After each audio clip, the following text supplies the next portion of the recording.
principale cause d'érosion de la biodiversité en région wallonne, ce sont les changements dans les usages du sol depuis environ une soixantaine d'années. L'origine du problème actuel, donc de l'impact des décisions d'aménagement du territoire sur la biodiversité, est double.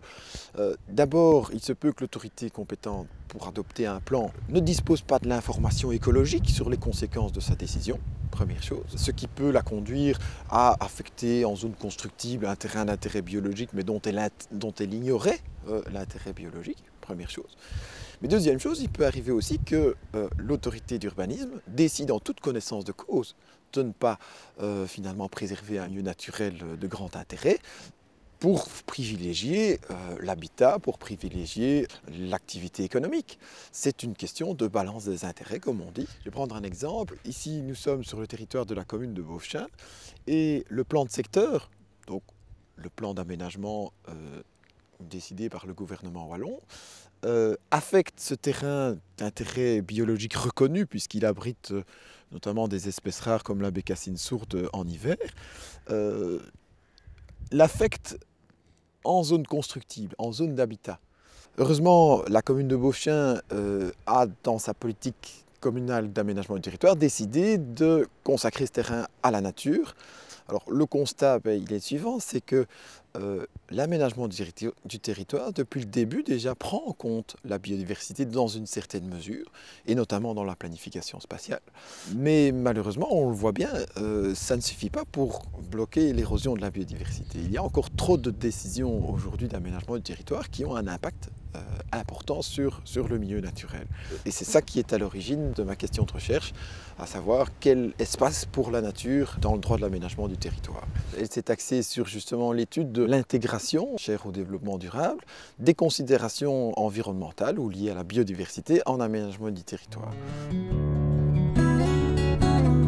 Natura 2000, c'est quoi? C'est un réseau européen d'aires protégées qui couvre 13% du territoire wallon, qui a été sélectionné et établi en 2000, et dont la spécificité est d'avoir été créé sur des bases strictement scientifiques, d'une part, et d'autre part de subordonner l'adoption des décisions en matière d'urbanisme à la vérification de leur compatibilité avec la conservation des espèces et des habitats au sein des sites. Natura 2000 n'est pas sans présenter aussi certains défauts. Natura 2000, d'abord, s'occupe uniquement de la nature, je dirais, exceptionnelle. Deuxième chose, Natura 2000 n'est pas un réseau complet. Et enfin, il faut savoir que le réseau a été établi sans véritable concertation avec le public, avec les acteurs, ce qui a provoqué une certaine opposition. Quelles sont les solutions qu'on pourrait, je dirais, envisager? Je pense que l'approche doit être double. D'une part, il faudrait que la région wallonne se dote d'une planification d'un réseau écologique complet.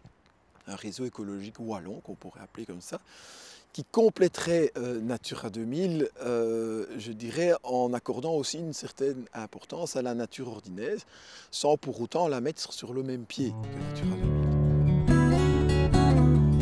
Ce qu'il faudrait également, c'est que ce réseau soit établi sur une base participative, le plus possible, le plus en amont possible du processus, de manière à associer au maximum les habitants, les acteurs, les agriculteurs, les forestiers, les propriétaires occupants à l'élaboration d'un tel réseau, de manière justement à éviter les oppositions et les conflits qui sont nés de la sélection des sites Natura 2000. Ce serait une manière aussi de faire adhérer le public à une politique de conservation de la nature intégrée.